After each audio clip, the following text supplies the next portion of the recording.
রান্না যদি হয় মনের মতো তাহলে প্রিয়জনদের মন কাড়তে সময় লাগে না। ঠিক তেমনি এই মাছটা যে এত মজা হবে খেতে আগে আমিও চিন্তা করিনি। অ্যাট ফার্স্ট আমিও এভাবে রান্না করেছি। হ্যালো এভরিওয়ান, আসসালামু আলাইকুম। চলে আসলাম ইরাস কুকিং ব্লগ পেজ থেকে আরও একটি কুকিং ভিডিও নিয়ে।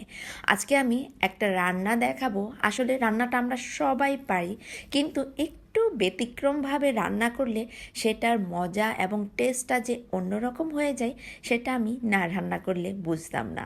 তো আমি আজকে সামুদ্রিক কাচকি বা মলা যেটাকে বলে, আমি সেই মাছটা রান্না করব। আসলে সামুদ্রিক মাছের গুণগত মান অনেক বেশি আমাদের এই অ্যাজ ইউজুয়াল যে মাছগুলো খেয়ে থাকি সেই মাছ থেকে।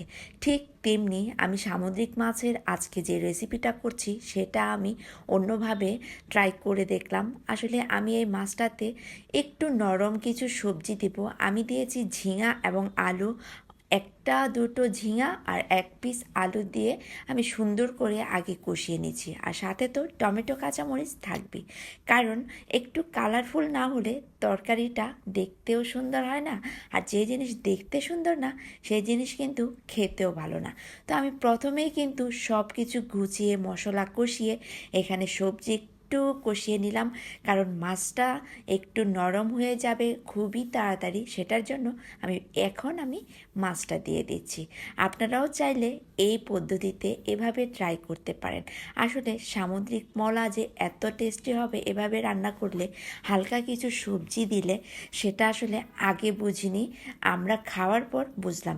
সেদিন তো এই রান্নাটা রেঁধেই আমি তৃপ্ত হয়েছি, আর যারা খেয়েছে সবাই প্রশংসা করেছে। আর এই তো আমার তরকারিটা মোটামুটি হয়ে গিয়েছে। আমি একটু মাখা মাখা ঝোল রাখবো।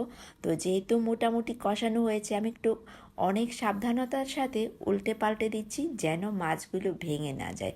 তারপরেও কিছু কিছু জায়গায় মাছটা একটু ভেঙে গিয়েছে, সেটার জন্য আমি আবার একটু ঢাকনা দিয়ে ঢেকে আর একটু কষালাম। কষিয়ে এখন পানি দিয়ে দিয়েছি। আসলে হালকা একটু পানি দিলেই হয়ে যায়। আর আমি সাথে আরেকটা যে ইম্পর্ট্যান্ট জিনিস এই মাছে আমি ইউজ করেছি সেটা হলো লেবু পাতা। আসলে লেবু পাতাটা দিলে এর স্মেলটা অন্যরকম হয়, খেতে আরও কিন্তু সুস্বাদু হয়ে যায়। আর লেবু পাতারও কিছু গুণগত মান রয়েছে। আর এই তো আমি ছোটো একটা চামচ দিয়ে হালকা একটু লবণ দিয়ে দিলাম, আর এখন একটু ধনে পাতা দিয়ে ব্যাস আমার রান্নাটা কিন্তু অলরেডি হয়ে গিয়েছে। এখন আমি সব কিছু দেওয়ার পর ঢেকে দিলাম। এই যে আমার রান্না শেষ, এখন পরিবেশনার পালা। সবাই টেবিলে ওয়েট করছে আমার এই রান্নাটার জন্য। আসলে মাছটা রান্না করার পর আমিও স্যাটিসফাই, কারণ দেখুন, যখন আমরা গৃহিণীরা কোনো কিছু রান্না করি সেটা অনেক সময় মন মতো হয় না, বাট আজকের রান্নাটা আমার মন মতো হয়েছে। এর স্মেল, গ্রান, খেতে সুস্বাদু, ওভারঅল সব কিছু মিলে দারুণ।